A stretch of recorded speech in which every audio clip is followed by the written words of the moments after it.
Hello again, everybody. It's Les East with Brian Allee-Walsh here at the Superdome. It's approximately 6:30 after one of the most devastating and certainly disappointing losses in recent memory for the New Orleans Saints. Losers, 27-24 losers in overtime to the Atlanta Falcons, which a number of stories have come out of this game, Les. Let's begin with one, Garrett Hartley, the young kicker who missed a chip shot, 29-yard field goal attempt with 9:02 remaining in overtime.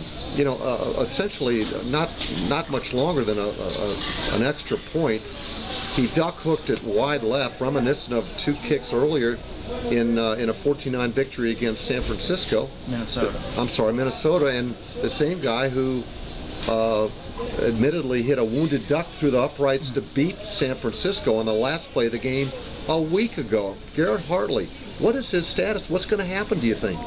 Well, that's a good question. I think that's going to be something that's going to be weighing on Sean Payton over the next 24 hours. My guess is, you asked Sean Payton after the game, about Garrett's future, what does he do about this, and he didn't really want to get into that, and I don't blame him. I think what he'll do is sleep on it, try and remove the emotion of losing a game that they should have won so that he doesn't overreact, and think about it when he's less emotional. I wouldn't be at all surprised if they brought in kickers for tryouts on Tuesday. And if they see someone who catches their eye, I think a change could be made. Then they have to decide whether or not they want to expose Garrett Hartley to waivers where he might get claimed because of the success he's had over the last couple of years. Or do they maybe do like they did last year when Garrett came off the suspended list and they let John Carney kick, and Garrett was inactive for I think 9 weeks until they finally activated him, and eventually he took over the job. So do they maybe bring in somebody as a safety net so that they don't put too much pressure on Garrett right now? Do they make a clean break, or do they stand behind Garrett? I think the support for Garrett now is a lot shakier than it was after that Minnesota game. I agree totally with you, and it ultimately comes down to how does Sean Payton feel about Garrett Hartley? When he looks him in the eye, does he feel like he's got a kid that's going to kick himself out of this slump, if you will? It's all about that psychological profiling right now. I think is what does Sean see in Garrett Hartley right now to say, no, he's my kicker. I'm gonna go with him as long as I can. It's early. It's third game into the season. He's a young, potentially really good kicker in this league who's kicked a lot of great, had a lot of great successes for this team in a very short period of time. It's going to be a tough call for Sean Payton, but that's why he's making the big bucks, Les. Okay, let's go. Let's move on down the line here. What does it do for the division now? The Falcons are 2-1, the Saints are 2-1, Tampa Bay is 2-1. I'm throwing Tampa Bay out of the equation. They won't be there at the end, in my humble opinion, but the Falcons certainly will, and you figure the Saints to be. What does this do to that divisional race just 3 games into the regular season? Well, mathematically, it changes things dramatically. If the Saints had won this game, which they thought they were going to do when they lined up for that field goal, they would have had a 2-game lead and a leg up on the tiebreaker. Essentially a 2.5-game lead, if you will. Now it's tied, and Atlanta has a leg up on the tiebreaker. So that one outcome changes things dramatically. Now, as I wrote about in my blog, things may look a lot different come January, and the Saints ultimately may be the class of this division again. But I think at this point you have to say it's a dogfight between these two teams. These are two good teams. Neither one's a great team right now. Even the Saints aren't a great team right now. The Falcons aren't a great team. But the Falcons showed a lot of guts. They showed how they want to play football, and they played it very well today, and they came away with a victory. And I think we're looking at a very competitive race in the NFC South between just those two teams. I agree with you about Tampa, and this may well go down into late December. Yeah, I look forward to I think the game is the game on December 27th, a Monday night game in the Georgia Dome. It's going to decide the whole NFC South, I think, and maybe even decide. It's certainly going to have something to do with the seeding in the NFC. I see both these teams being involved in the playoff race in the NFC. I hate to put so much emphasis on Garrett Hartley. Yes, his kick was the one play that helped determine the outcome of this game. But by no means is he the sole person to be blamed for this loss, because you can share the blame in many different ways. I think each aspect of this team can share in the blame. Special teams, certainly. The defense, they couldn't get off the field. Les, we were looking at the third downs, inability to get off the field. 9 of 18 the Falcons were on third down, 2 of 3 on fourth down. They couldn't get off the field when they needed to, and it was clearly evident in the overtime period. Also, they had 3 turnovers, the Saints did. Drew uncharacteristically made 2 bad throws, and one was a terrible decision. One was just a terrible decision. The other one was just an underthrown ball. But it wasn't the same. I wouldn't say on offense that they really moved the ball consistently. But I'll tell you what, we'll talk with the turnovers and how everybody shares in the blame here. But what this game did, it was the loss overshadowed just a brilliant performance by Lance Moore. Absolutely. He had 72-yard punt return filling in for Reggie Bush, career-long punt return. He had an 80-yard touchdown reception, career-long reception. His receiving yards were the most in his career, and this was really the odd man out in the offense in the first 2 weeks of the season. So not only does he take on the added role of replacing Reggie Bush as the punt returner, he emerges as a #1 receiver who has a phenomenal game catching the ball. So it was a remarkable individual performance by him. And I guess we should also mention that Jeremy Shockey caught 8 passes today.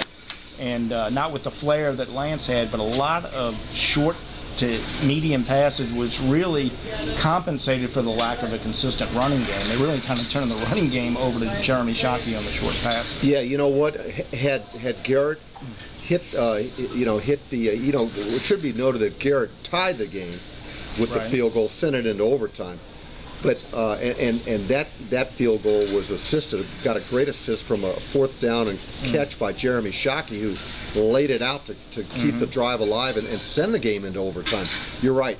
If people were wondering where these touches were going to go that normally went to Reggie Bush, Shockey, 8 targets, 8 receptions. Lance Moore, 7 targets, 6 receptions. Pierre Thomas, 9 carries for 30 yards. They just did not do anything from a run standpoint. They didn't sustain anything, and the Saints were essentially a one-dimensional team on offense. Yeah, and they gave Chris Ivory his first opportunity. He got 9 yards on his first carry, and then he had 6 more carries for a total of 4 yards, and then lost a fumble on a short yardage play when it looked like he had probably gotten the first down, but then he lost the fumble. So the running game is just not there right now. And just to get back to the 3rd and 4th down conversions briefly, I talked to Scott Shanley about that afterwards, and he pointed out that a lot of those were long yardage, 3rd and 5 and longer, that they gave up. A lot of them on passes to Tony Gonzalez, and you look at it, the Falcons scoring drives. One was 19 plays, one was 12 plays, one was 11 plays, 2 of them were 9 plays, I believe. The shortest drive was 9 plays. They held the ball for almost 11 minutes on that 12-play drive. The Saints' longest scoring drive lasted, I believe, 3 minutes and 28 seconds. And that's why you have the huge disparity in time of possession. Certainly you could make a case that the Saints did not deserve to win this game. And yet, as badly as they played, and let's be honest, they played poorly. They were in it to the very end, should have won it. There's no doubt about it. Should have won this game. In some ways, it could be very well a wake-up call for this team. I sense that they'll rebound well. I think Sean Payton's an excellent coach at keeping the big picture in perspective, and this is a veteran team. I don't see much of a hangover, but we'll never know. And John Vilma made an interesting comment in the locker room after the game. He said that, maybe people haven't been paying a lot of attention to the fact that they haven't been doing a great job on 3rd and 4th down. Even though the defense played pretty well in the first 2 games, he said, internally, we know that's been a problem, but we've been winning, so it hasn't been gotten a lot of attention. And I think you can say this about a lot of the areas of the team. You can say that about Garrett Hartley's misses. The 2 misses against Minnesota, it ended up, they won the game in spite of those misses. So as long as, and Vilma made this point, as long as you're winning, it's easier to not pay as much attention, even though they don't overlook mistakes. But when you lose a game, you say, why did we lose that game? You zero in on it, you try and fix it. There's not that same sense of urgency necessarily if you're getting by and winning. So he said they've been paying attention to some of these issues. They didn't get them corrected.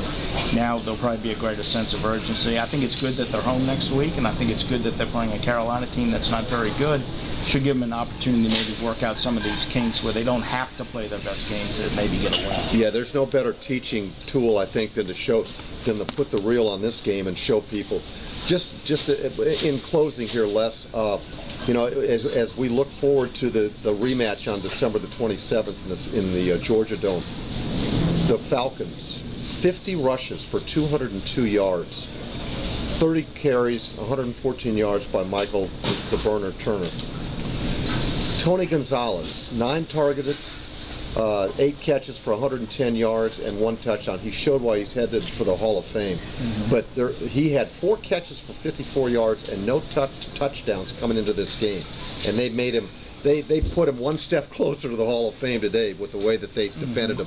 They had no answer for Tony Gonzalez today. No, and they tried a lot of different people. We saw him catch passes with Roman Harper guarding him, with Tracy Porter guarding him, with I think Jabari Greer one time. They tried a lot of different people. I think they even had Vilma on him one time. And sometimes they actually had pretty good coverage. Yeah. Matt Ryan made some nice throws to get the ball in there. And another thing you see is that this is not a dominant defense, play in and play out in terms of stuffing the run and beating teams at the line of scrimmage.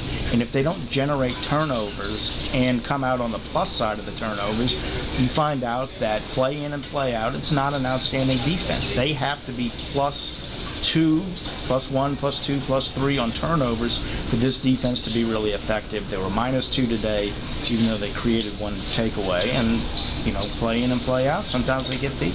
Well, the Falcons made a heck of a statement today, and that statement I think is that we are going to be around and will be in your face all season long. For Les East, I'm Brian Allee-Walsh with NewOrleans.com. We'll see you next time.